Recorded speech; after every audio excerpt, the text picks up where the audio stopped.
దేవుని సేవకుడు దేవుని సేవకుడు ఏం కలిగి ఉండాలి అనే కొన్ని విషయాలు మనం నేర్చుకుందాం.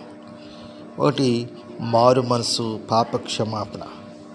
మారు మనసు పొందాలి, పాప క్షమాపణ పొందుకోవాలి. పాప క్షమాపణ కలిగి ఉండాలి అంటే మనసు మార్చుకోవాలి.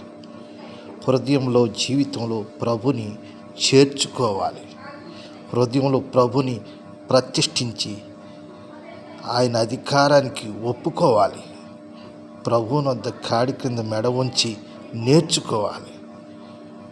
వ్యతిరేకతను, తిరస్కారాన్ని ఓర్చుకొని సహించాలి. ఆత్మలో సంపాదించి పరలోకం ధనం కూర్చుకోవాలి. దీనిలో సత్యమైన ధనాన్ని కూర్చుకోవాలి. పరలోక స్నేహితులను కూర్చుకోవాలి. యెహోవా సేవకుడని మోషేను గురించి అనేకమైన రిఫరెన్స్లు మనం చూడగలుగుతాం.